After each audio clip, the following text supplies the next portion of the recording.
So if you go into Fiverr, there are literally hundreds of freelancers offering Amazon FBA product research. The question is this product research on Fiverr any good, and should you be using it? Well, in this video, we're gonna find out. So without further ado, let's get straight into it.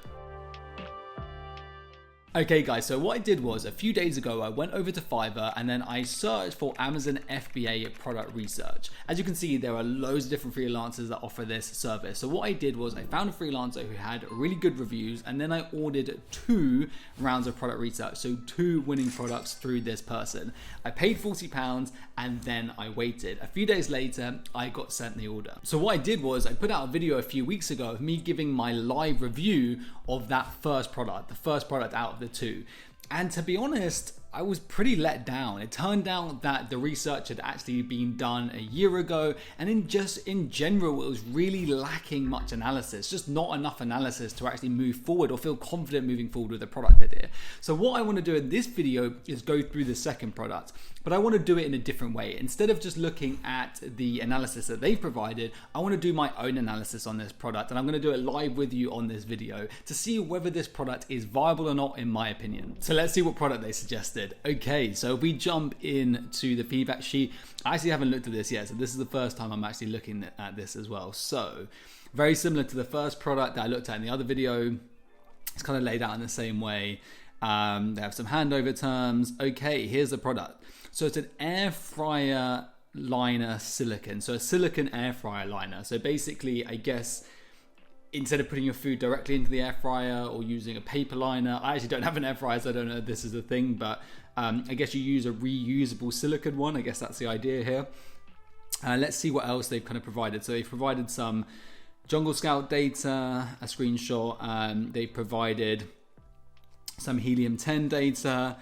So they've got some demand data, a bit of, I guess, competitor analysis, looking at the review numbers. And that's basically it. They kind of, this is exactly what they did in the last one as well. They basically, instead of providing competitor analysis as a market on a whole, they've just selected a single competitor, which you can see they've done here. Why this one, I honestly have no idea, but they've just selected a single competitor, and then they've done some kind of like research or analysis on that one competitor, which I just don't understand why you would do, because you're competing with all the other sellers, not just as one seller. But this is the same thing they did in the other one I talked about in the other video as well.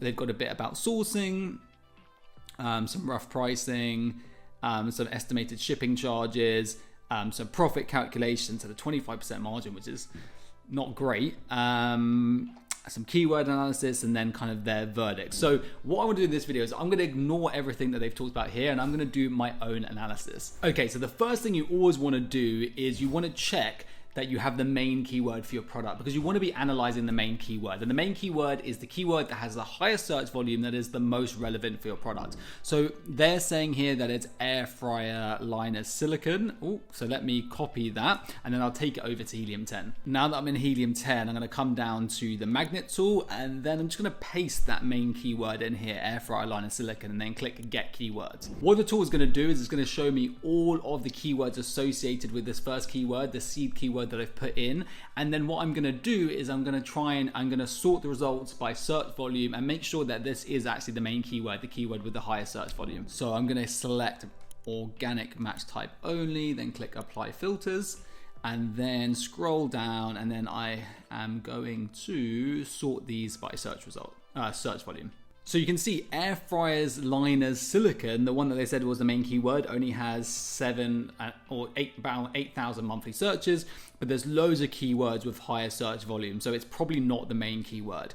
Air fryer liners is probably the main keyword, but it's not specific to silicone. The kind of one that's specific to silicone is silicone air fryer liners, which has 41,000 search volume. I'd probably say this is the main keyword, the keyword that is the most relevant with the highest search volume. So this is the one that I'm going to use for this analysis. So I just click this button and it will open in Amazon for me. And then once those results have loaded, what you want to do, what I'm going to do is open the helium-10 X-ray tool.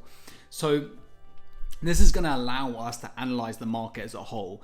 So the first thing you want to do after you open the tool is firstly just remove the sponsored products. So what we want to be doing here is we want to be mainly analyzing the organically ranked listings. And you can see there's a lot of sponsored products there. So we want to go through this, just select all of these and then delete them. And then what this will do is it will leave you a nice list of the organically ranked products. So when I'm analyzing Amazon FBA product ideas, whether it be my own or my students, there's always four main things that I analyze. Number one is the general physical characteristics of the product. Number two is the price. Number three is demand. And then number four is the strength of the competition or the ability to compete in the market. So looking at this product, I would say for kind of general physical characteristics of whether it'd make a good Amazon product or not, I would say probably a tick here. It's not fragile, it's not electronic, so it's not going to require the CE or UKCA marking. It's just a durable, simple, everyday product. So tick there.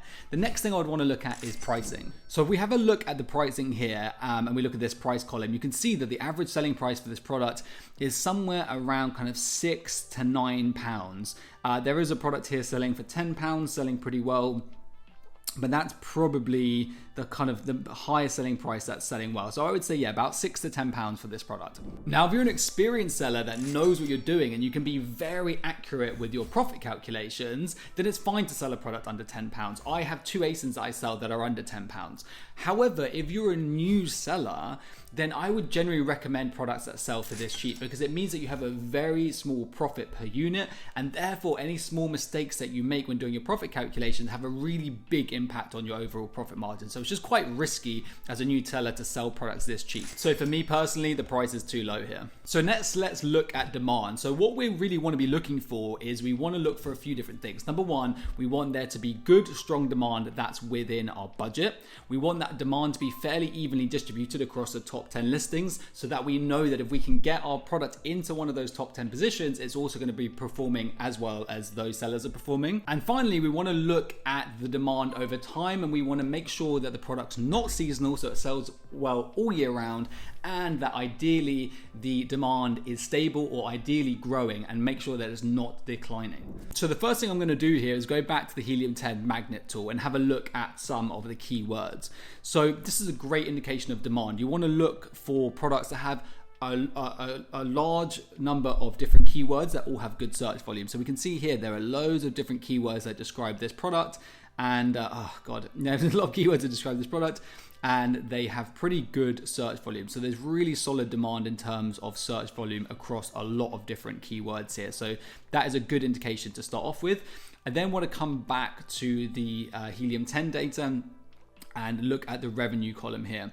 So what we can see is that there is really good, strong demand. We can see this in terms of the monthly sales, which are really high, and also the monthly revenue, which is pretty high as well. Also, this revenue is fairly evenly distributed. Yes, there are a lot of sales, there are a lot of sellers doing slightly higher numbers, but this demand is fairly evenly distributed across these top kind of 10 to 15 sellers. So a tick here. The thing that concerns me here is that the demand is very, very strong, and you would need a really big starting budget for this, which for most new sellers, this just wouldn't be appropriate. So you can see here that the average revenue for this product is around the kind of, I would say, £40,000 per month for these kind of top sellers.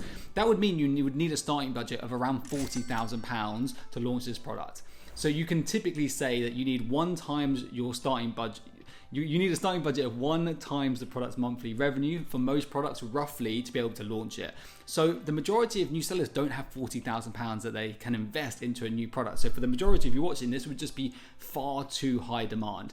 If you had a £40,000 starting budget or above, then this could be a product you could consider, and this probably would be within your budget. Okay, so now that we looked at that, now let's go over to Google Trends.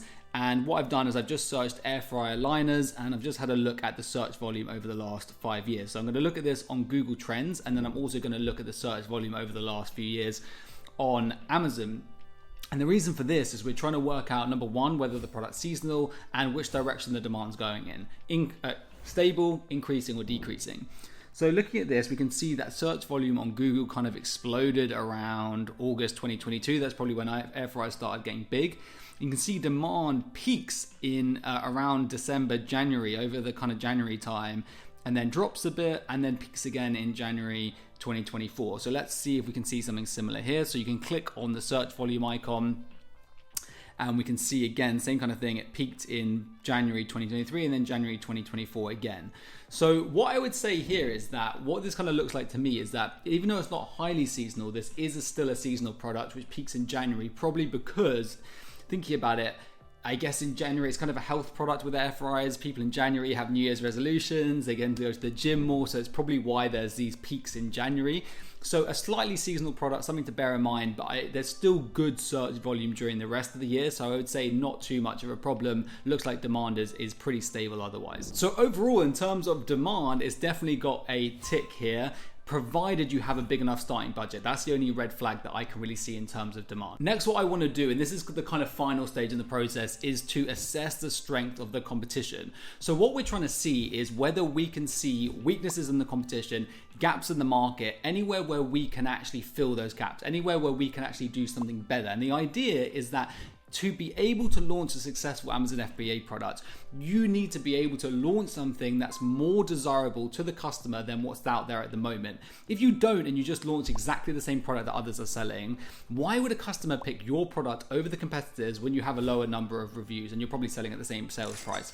So you need to find products that have those clear gaps that you can fill to make your product offer more desirable. If your product offer is more desirable, customers will click your product offer more than your competitors, and they'll purchase your product offer more than your competitors. You'll have a higher click-through rate, higher conversion rate, and higher sales velocity. You'll gain organic ranking quickly, and you will sell a lot of product profitably. And that's the key to success with Amazon. And unfortunately, this is something a lot of new sellers just don't understand and just don't do properly. So the first thing I would do is have a look at the review rating and review count. So in general, the review ratings here are pretty good. They're not amazing. There's only one that's 4.5. There's not one that's over 4.5.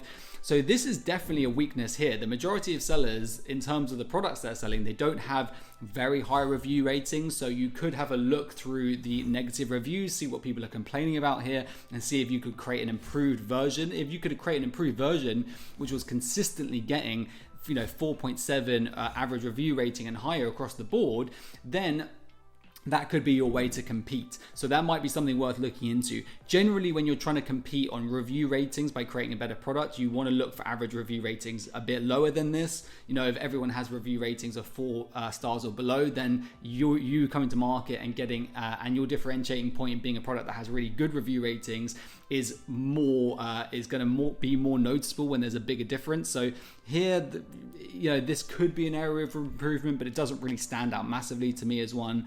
In terms of review count, they've all got really good reviews. So at this point, the competition is looking fairly strong. They've got pretty good review ratings. They've got pretty high review numbers, but we need to look into this a little bit further. Next, what I do is I'm going to click into a few of the top selling product listings, and then come and have a look at those. And I'm just trying to see the quality of the listing, see if there's any, maybe that's an area of weakness where we could do something better. So let's have a look. So what I'd do is basically have a look at their product images. Not amazing product images, probably could do something better here, but they're not terrible. So not particularly weak here. Let's look at another one. Let's have a look at this. So these product images are not great. There's not really much use of infographics. There's a few lifestyle photos, but they're not particularly well done. So I've had a look at quite a lot of the best sellers product listings, and in general, the product listing quality, especially the product images, are actually quite low. So that's definitely an area that I feel that I could do better in. So that's definitely a weakness in the competition, and that's something that's worth focusing on if I was going to launch this product. Having a look through the search results, I can also see that there's pretty much no sellers, or very few sellers. Okay, here's one doing a bundle, but there's very few sellers actually. So that's that one. There's very few other sellers really doing bundles here. So there might be an opportunity to create an awesome bundle here. So obviously an air fryer is a healthy product. So maybe something like a basting brush or like an oil sprayer that would be used with this kind of product could be a helpful bundle. The problem is the sale price is so low, which means the fulfillment cost is going to have to be really low for this product to be viable. So these silicone liners are probably folded up really small to bring that fulfillment fee down.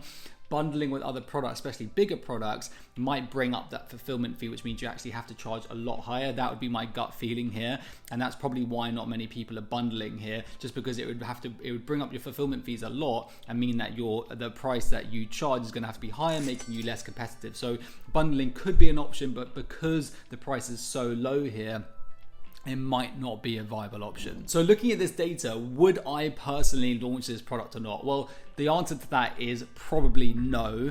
The reason for that is that number one, the pricing is just too low for me. Number two, yes, there is good demand, but the demand is seasonal, although that's not a deal breaker because the demand is still pretty good all year round, even though it is seasonal. The main issue for me around the demand for this product is that demand has just rocketed in the last couple of years since air fryers have become popular. And the question is, are air fryers a fad product? Are people still going to be using air fryers as much as they are now in a few years' time? And I'm just not convinced. And if they don't, then demand for air fryers will just drop, and also demand for this product will also drop. So ideally, you want to launch a product that you're confident is going to sell well for years, and I'm just not confident that air fryers aren't a fad product. Finally, looking at the competition, there's just not really any clear gaps in the market jumping out at me. In general, the competition's pretty strong. They have high review numbers, the review ratings are pretty good. The main weaknesses that I can see is in the listings themselves, which I could definitely do better and you could definitely improve on. The only thing is, just because the product is such a cheap product and such an everyday product, such a basic product, that I'm just not sure having an improved product offer would have a big enough impact on your click-through rate and conversion rate to be able to overcome the fact that you had such lower review numbers than your competitors. So I'm not really convinced that there's anything that's jumping out to me where I feel confident that I could actually compete in this market. If I was going to enter the market, I'd probably focus on trying to find or see if there's a viable bundle offer, and also focusing on creating an improved product listing with better quality images, maybe with some nicely designed product packaging that I'd have in my main hero image to try and grab the customer's attention, something along those lines. But no, looking at the data at the moment, I'd say no, this isn't a product that I'd want to move forward with. And this just kind of highlights why I generally wouldn't recommend getting product research done on Fiverr. Now, like I said at the beginning of the video, there probably are some people on Fiverr who are really good at doing product research, really know what they're talking about. But even in that case, you need to know what you're talking about. You need to know what you're looking for, because you need to be able to validate and review the work that they've provided you. And if you don't know how to do that, you're basically just completely trusting this person's judgment and investing thousands of pounds on the fact that you trust this person's judgment. And the reality is that the majority of people on Fiverr, a big proportion of them, probably don't have any real world experience, probably don't sell on Amazon themselves, probably don't really know what they're talking about. And therefore you are investing money into a product idea from someone who doesn't really know what they're talking about, which is a huge risk. So you just need to be really careful. My recommendation would always be to learn the process yourself first. So whether it be through YouTube or a training program, ideally learn the process yourself, do the product research yourself. Ideally, if you can, get a mentor to help you to validate the product research that you're doing. And then in the future, once you have lots of products selling well, you know what you're doing, then you can look at getting freelancers or VAs, because you can either train them yourself or you can actually check and validate the work that they've done, because you know what you're doing yourself. So guys, as always, I hope you found the video interesting. If you did, give it a like, consider subscribing, and I will see you in the next one.